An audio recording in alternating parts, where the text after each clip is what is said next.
You're actually now a grandfather. Oh yeah, 4 times over. 4 times over. Yeah, I keep telling my son, you're gonna make me kin to everybody in Houston. You keep making babies. Okay. You know, and you talked about how really now that you're a grandfather, your priorities are totally different. Absolutely. I don't live my life for myself anymore.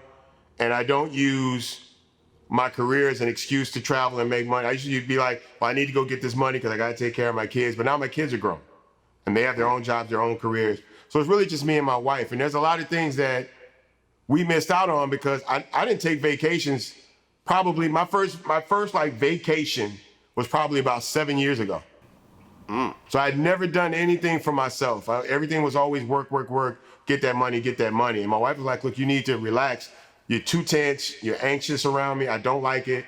You need to go somewhere and relax. And I didn't want to do it because she wanted to go to a beach. She loves the water. She loves the beach. And I'm fat. You know, going outside in the sun is not comfortable for me all the time, just to be honest. But man, that first vacation, we laid out on the beach and I passed out like in the first 10 minutes. I was done. And now that's pretty much all we do. When we have spare time, we go and live our life for ourselves. I don't give my life over to my career and to other people like I used to. I will stop anything for my grandkids. People know if I have to be somewhere and I got to do something like pick up my granddaughter from school or go bring something to my grandson, it's a wrap. It's not happening. Well, let me tell you, man, for all the rappers that are watching this, all the aspiring rappers, all the established rappers, and I mean, everyone watches VladTV at the end of the day, like, but really, to have a career like Bun B and to be where he is today with a legendary catalog, being a married man, being a professor, being a grandfather, this is really what I think all artists should aspire to. Yeah, and then everybody's not going to be a professor, right? But you should always aspire for greatness.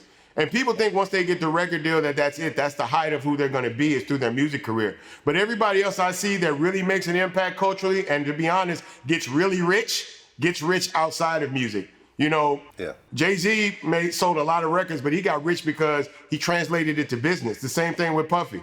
You know what I'm saying? Same things with people like Russell Simmons. These people all started in the music business, but then translated that to other industries. And because they didn't limit themselves, made a shit ton more money than they did. Even a person like 50. Well, I mean, look at Dr. Dre. That's the best example. Hey, there it is. I wish I made headphones. I know, right? Well, listen, Bun B, man, you and I go back many, many years. Yes, sir. You know, since 2000, maybe four? I want to say. That Tupac mixtape would have been 2004. 2004. Didn't I do the Biggie tape? Did I do the Biggie tape too? You didn't. You knew about the Biggie tape, which is why you did the Tupac tape. There it is. We didn't have any guest appearances on the Biggie tape. Yeah, that's what I said. I didn't do the Biggie tape, but that's why I was fucking with you for the Tupac tape, because the Biggie tape was sick. And quite honestly, man, like the Tupac tape was my springboard into what VladTV is today. So I just want to personally thank you for being part of that project. No, man, I'm proud of what you've been able to do, man. Been able to translate this into other things and other industries. And like I said, you started with music, but you got rich doing other shit. You're an example too. Yeah, man. I just got to get as rich as Dre and them. So let's make some headphones. Let's get on it. Let's do it. Bun B, man, always a pleasure. Congratulations, you know, to you and your family and everything you've accomplished, man. Rest in peace to Pimp C. His music will, you know, has lived on way past, you know, his life, which is what I think every musician aspires to do. Absolutely. And, you know, only the best for you. Thank you so much for having me, Vlad.